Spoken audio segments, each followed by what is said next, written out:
on UI7 News. The terrorist attacks on France have left many concerned. Here how U of I students are responding. The Marching Illini spirits are high for this Thanksgiving holiday. Find out how they prepare for the Macy's Parade. Thanksgiving is about giving back. We'll introduce you to one family who benefits from this generosity. UI7 News starts right now.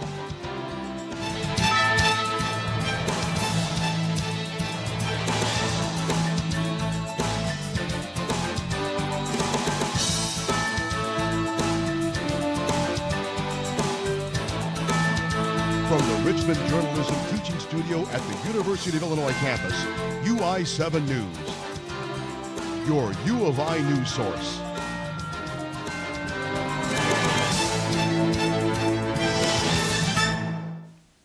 Good evening, I'm Amira Zaveri. And I'm Elizabeth Amanier. Much of the world, including Illinois, has its attention focused on the recent terrorist attacks in Paris and Beirut. At least 8 University of Illinois students are currently in France, many of them studying abroad. The university's chancellor says all 8 have been accounted for and are safe after this weekend's attacks in Paris. Other U of I faculty and staff who are traveling in France have also been accounted as safe.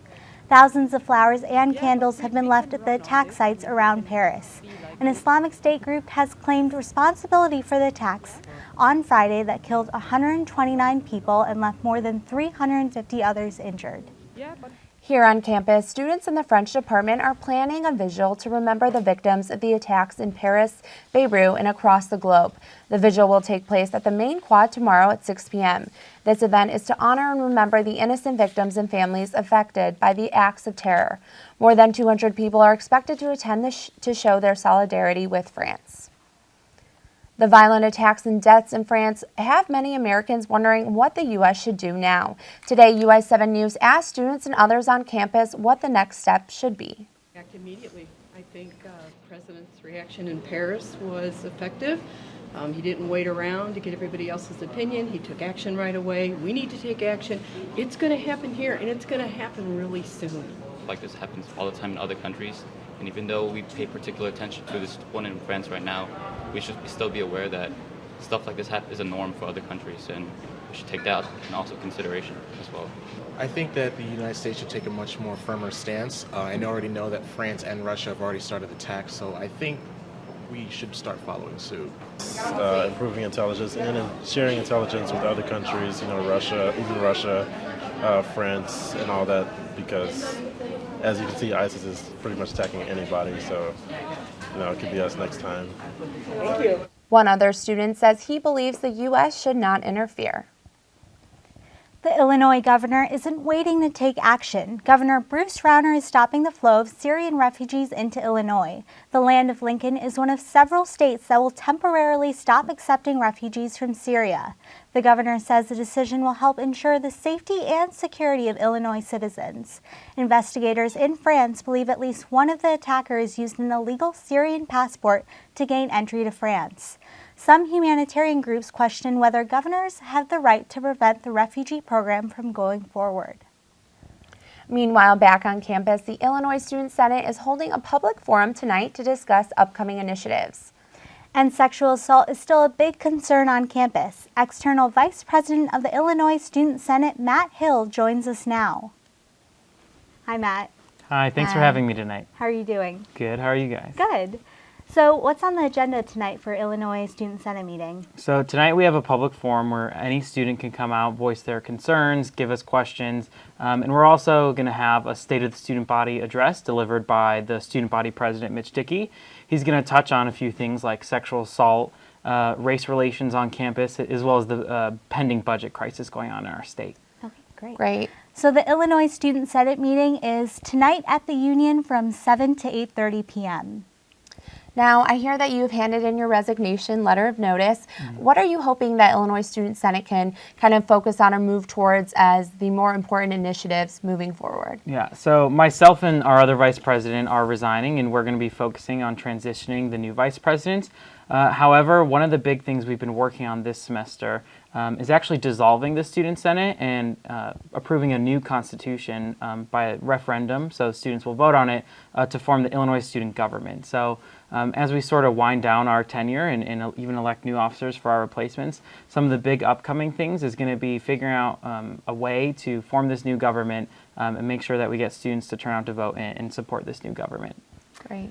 And I know the university is asking students to take a survey on sexual misconduct on campus. What do you think about this survey? Yeah, so we've been really supportive of the administration's efforts to facilitate this survey to students.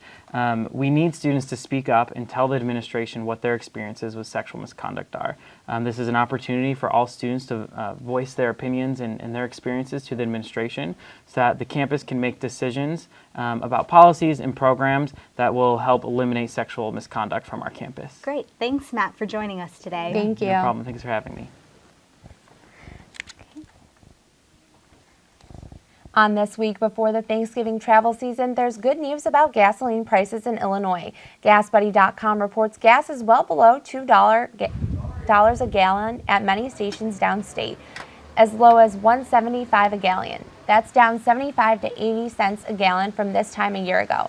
In the Champaign-Urbana area, gas is down to about $1.89. Motorist Mackenzie Sutherland says these prices are convenient. It's really nice because I'm a student teacher, so I have to drive like 40 minutes every Monday to Monticello, so it's a lot less money that I have to spend on gas prices.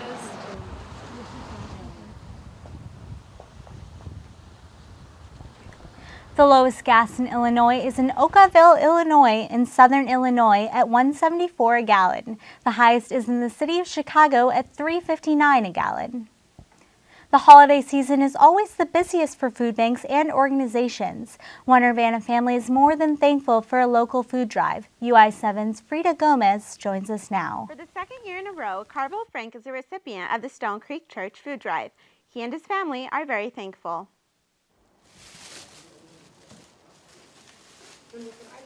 For many families this holiday season, turkey dinners are not always possible.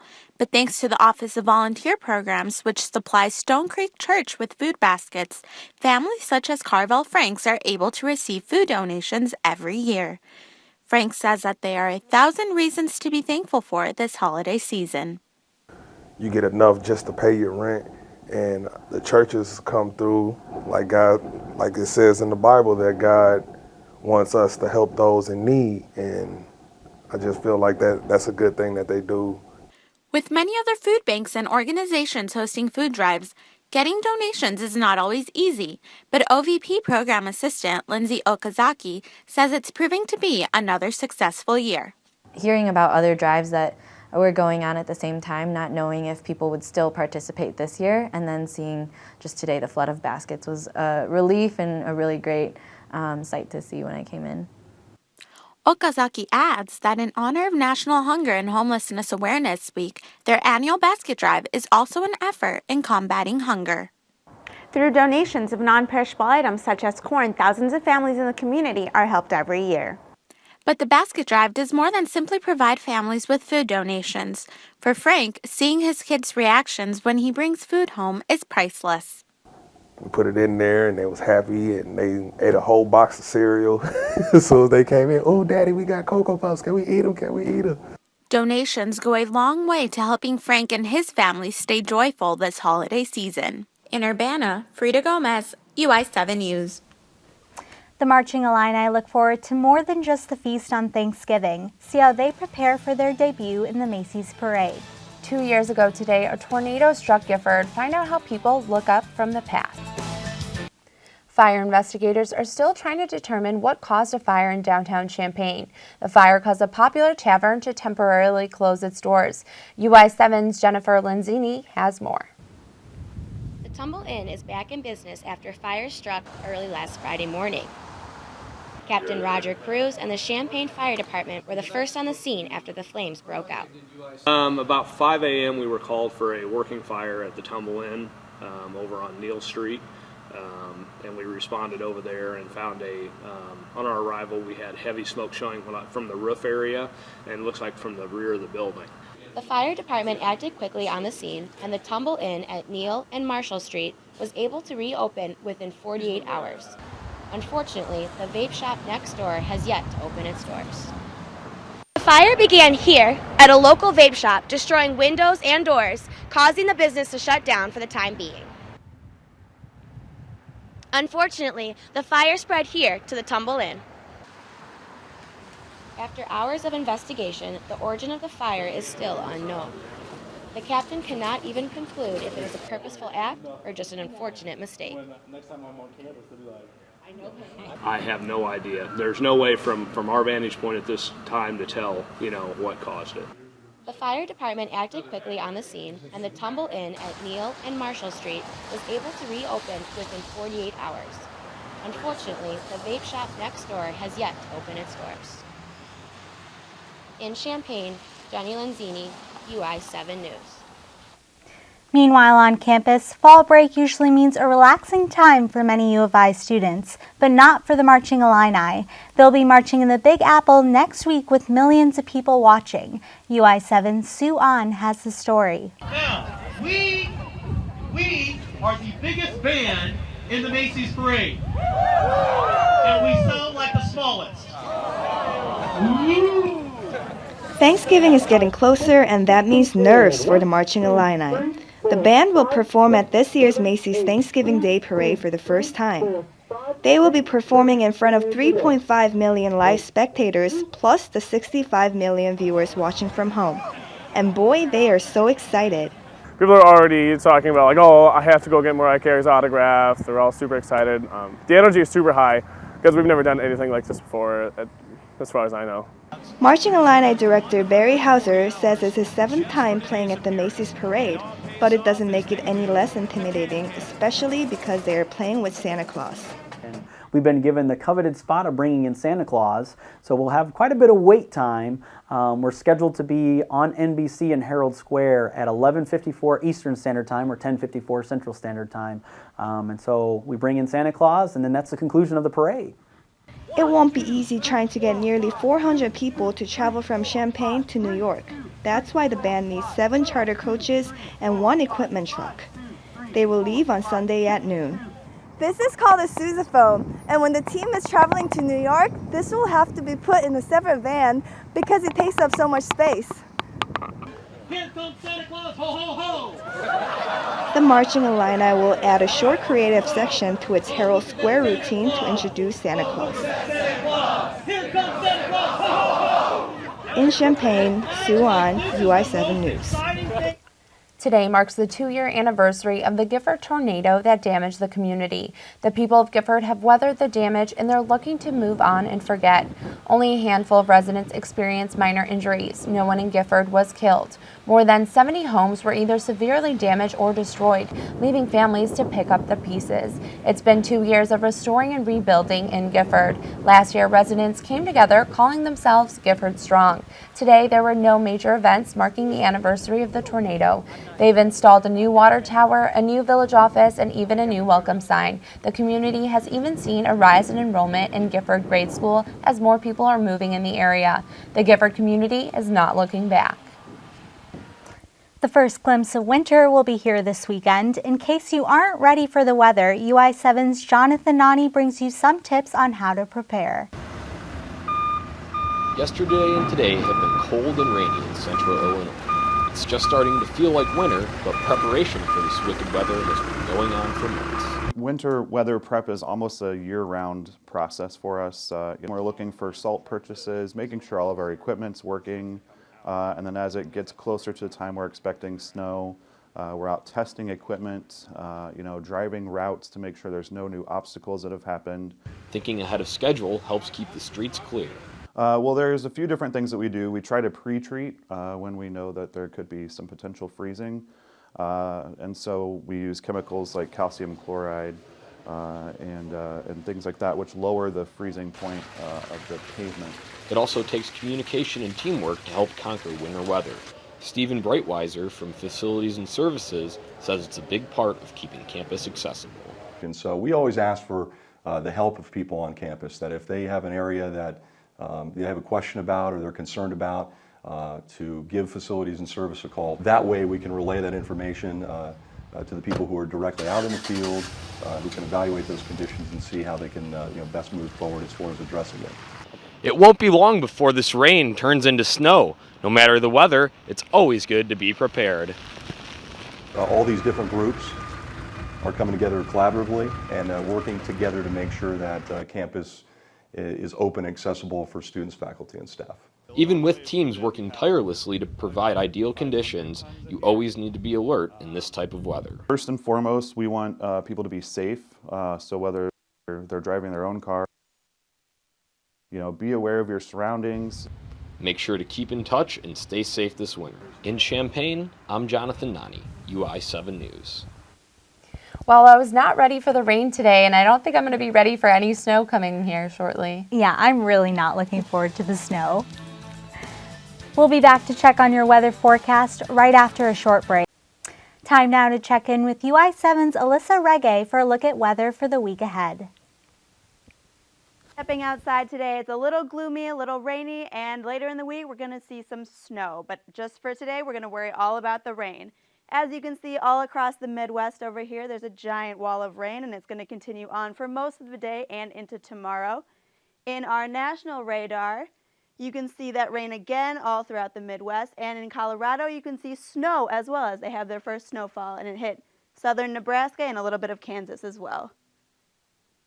As we take a look at our local temperatures, everything stays mild in the low 50s, mid 50s. In Champaign-Urbana, it's 55, Mattoon 57.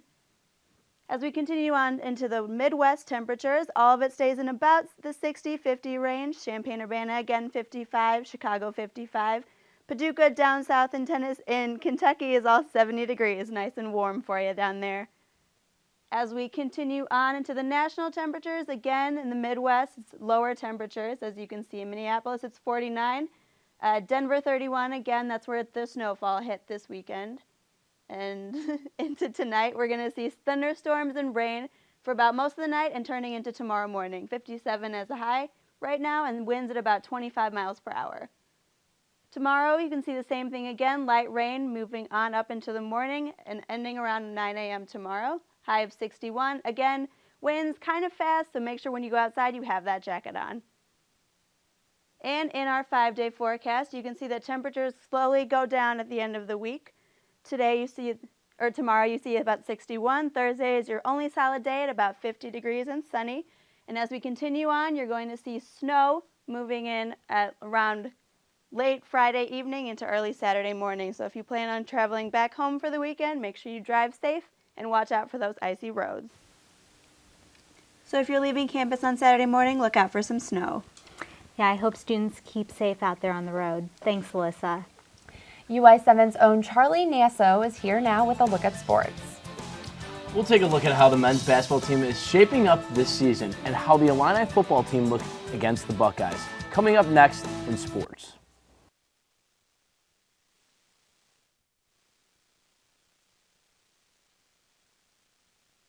Season. The Illini basketball team showed some early struggles during their loss to the North Florida Osprey during their first 2 games of the season. After an opening night loss to the Osprey, they bounced back with a win against the North Dakota State basketball team. The Illini are suffering without starters Tracy Abrams and Leron Black. As of Friday, the Illini will also be without Jalen Tate for a while after he suffered an open dislocation on a finger. The thing that stood out to me was just the grit that was required by our team. This was not an easy week for a lot of different reasons. Obviously Jay went down on Friday night.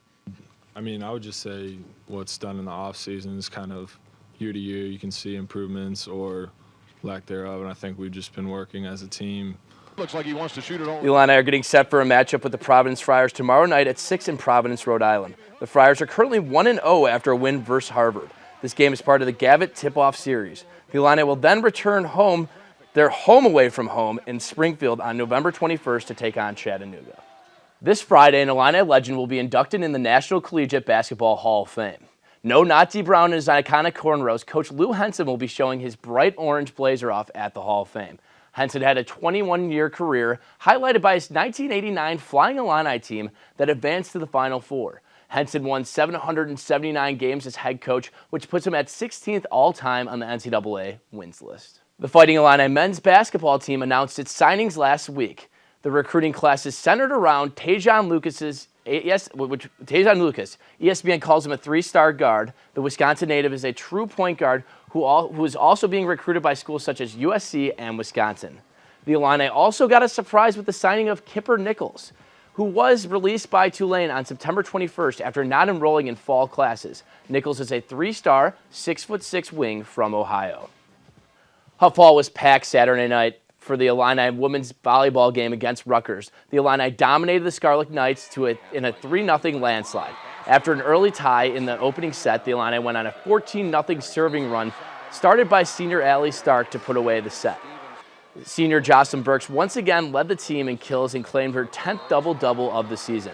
Junior Katie Static was also on fire with 9 kills and 4 blocks throughout the match.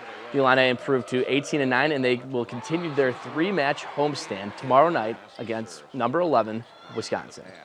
The Illini football team suffered a 28-3 loss against an undefeated second-ranked Ohio State team. Although the team struggled offensively against the Fighting Illini's defense, went head-to-head with the Buckeyes' offensive attack. A fumble recovery by Dwayne Smoot and an interception by Caleb Day were the high points in the defense.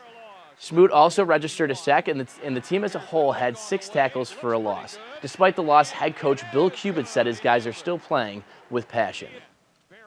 Passion's not the problem. Playing hard's not the problem. Okay, so you know what? If that's the problem, you got a real problem. I mean, you got no shot. But you know what? If you just keep playing hard, pretty soon they're going to knock down the door.